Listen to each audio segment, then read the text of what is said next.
Pozdravljeni v avtomobilnosti. Ni treba biti raketni znanstvenik, da bi ugotovili, zakaj je avtocesta najbolj varna cesta. Zato, ker se vsi peljemo v isto smer.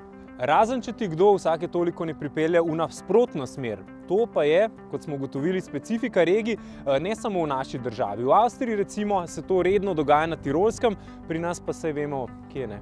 Čuj. Če ostanemo pri tem, da temeljni red avtoceste velja, vsi se peljemo v isto smer. S tem postane avtocesta najbolj varna, udobna, najmanj stresna. In tako stanje idile mi sami porušimo z prekratko varnostno razdaljo. Posledice neupoštevanja varnostne razdalje pa so hude. Smrtne žrtve, poškodovani, gospodarska škoda in zastoji. Dars nas na varnostno razdaljo opozarja tudi prek informacijskih tabel. Policija izvaja nadzor. Preventivne akcije so tukaj vsak mesec zato, da opozarjajo na nekaj, kar vemo že od otroških let, kaj pomeni. Ko smo kot otroci tekli tik za nekom in se je ta hitro ustavil, smo se zaleteli. Ko smo se peljali s kolesom tik za nekom in se je ta hitro ustavil, smo se zaleteli. Zdaj na avtocesti ni prav nič drugače. Imamo torej zahtevno vprašanje in čisto lahko rešitev. Zakaj torej to počnemo in ogrožamo sebe in druge udeležence v prometu? Da je tovrstno zanikanje fizike na slovenskih avtocestah izredno pereč problem, smo dokaz posneli v manj kot 10 minutah. In zanimivo pri tem je bilo, da voznike v konici pri vožnji drug tik za drugim ni zmotila niti jutranja meglica, tako gosta, da so nekateri prižigali celo meglenke. A na ta fizikalni problem lahko pogledamo tudi z psihološkega vidika. A ste kdaj razmišljali, kako se počuti voznik spredaj, ko mu tisti zadaj vozi za ritjo? Tudi ta občutek poznamo vsi dobro, pa ne samo zato, ker smo že bili v avtu spredaj, ko je nekdo vozil preblizu, ampak ker poznamo osebni prostor. Osebni prostor je prostor, ki ga vzpostavimo s sogovornikom. Praviloma je ta velik približno 70 cm, ampak kaj je 70 cm? Težko določimo, ampak vendarle znamo določiti. To je prostor, ki ga vzpostavimo s sogovornikom, ki nam daje udobnost, varnost. Bližje spustimo samo tiste, ki jih imamo radi. Ok, dovolj blizu za danes. Občutek ni dober, poznamo ga vsi. Bliže spustimo tiste, ki jih hočemo imeti bliže, ki jih imamo radi. Ali pa kadar je gneča, recimo v avtobusu. Na avtocesti ne deluje ne eno, ne drugo. Občutek, koliko je tega prostora, ki ga potrebujemo do avta spredaj, ali pa do sogovornika, torej imamo. Vprašanje je torej samo, zakaj ga ne upoštevamo. Preden poskusimo zlomiti to vprašanje, pa poglejmo, kako nedvoumno v resnici je. Vsi vemo, kaj je zaviranje in kako poteka. Ampak v resnici gre za kar precej kompleksno stvar. Proces zaviranja je sestavljen iz dveh faz. Reakcijske poti, poti zaviranja in to skupaj predstavlja pot ustavljanja. Obe fazi lahko še bolj podrobno razčlenimo. Reakcijska pot. To je čas od takrat, ko vidimo na avtu spredaj zavorne luči, procesiramo informacijo v možganih, steče ukaz do nog, dvignemo nogo s pedala za plin in pritisnemo zavoro. Vmes smo se z nezmanjšano hitrostjo približevali avtu spredaj. Ta pot od trenutka, ko je voznik videl zavorne luči na avtu spredaj in začel v resnici zavirati, traja v povprečju 1 sekundo. 1 sekundo v primeru, da voznik zbrano gleda naprej in da ima dober reakcijski čas.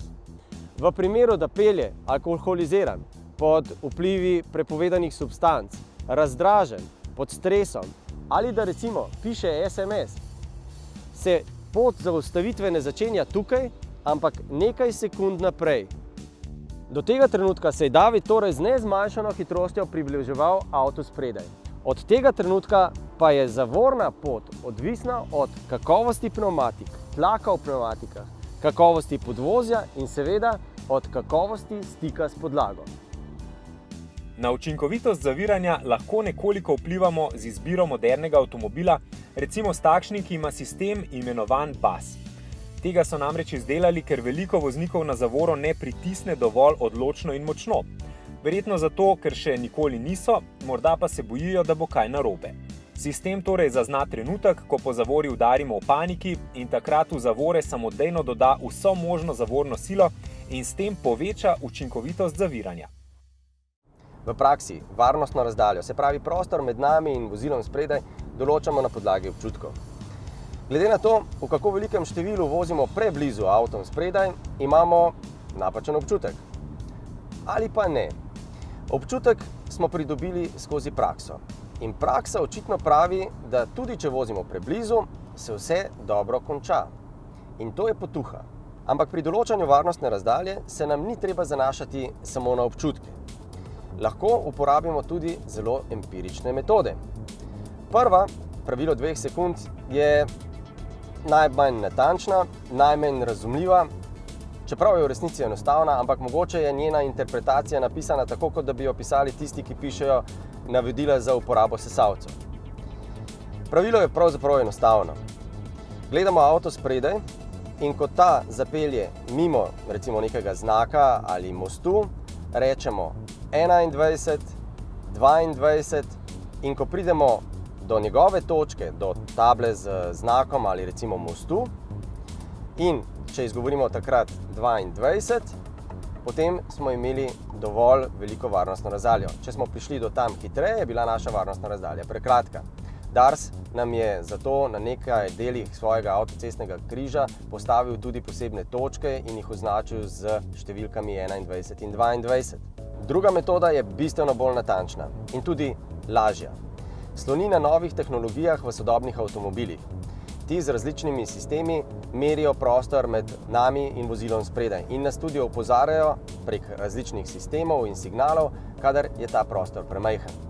V Evropski uniji so pobude za to, da bi ti sistemi postali standardni v vseh avtomobilih, zelo močni. Tudi mi to podpiramo. In tudi danes so na voljo v zelo različnih avtomobilih različnih cenovnih razredov. Za starejše avtomobile pa je tudi rešitev. Če pa v vašem avtomobilu nimate sistemov, ki bi vas opozarjali oziroma ki bi pazili na vašo varnostno razdaljo, potem obstaja takšna zadeva, ki jo lahko vgradite v praktično vsak avtomobil, tudi starejše izdelave. Pazila bo na varnostno razdaljo oziroma vas opozarjala, če ste preblizu vozilu pred vami, opozarjala na nalet, brala cestne znake in pa seveda tudi opozarjala na to, če slučajno vozite čez črto. Ampak zdaj pa zanimiva reč. Nastavil sem radarski tempomat. Pri tej hitrosti avto samodejno vzdržuje najbolj optimalno varnostno razdaljo. Ta prostor je za večino voznikov velik, zato se zgodi tole. Voznik tega avtomobila, ni jih malo takih, ima očitno občutek, da je tukaj prostor saj še za enega, mogoče pa še celo za dva. In čisto mogoče je, da je ta voznik eden izmed tistih lastnikov, ki hodijo na servis in svoje serviserje opozarjajo, da je nekaj narobe z avtom, ker se na armaturi ves čas prižigajo simboli, recimo 2 avtomobila z klicajem vmes. Ampak narobe ni nič. Mislim, z avtom ni nič narobe. Moj zaključek tvoje zgodbe, epilog, če dovoliš, je, da je dolžina varnostne razdalje obratno sorazmerna z velikostjo ega voznika. Podpišem, drži.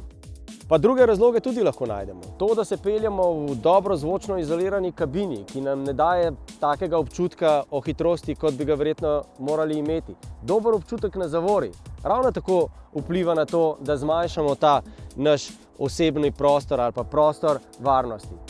Pa še drug pomemben element smo našli pri avtomobilnosti. Največkrat in na veliko srečo se kljub bistveno premajhni varnostni razdalji nič ne zgodi zato, ker voznik pred nami ne zavira v sili. So pa trenutki, ko se ne izide in takrat nastanejo verižna trčenja in pa zaprte avtoceste.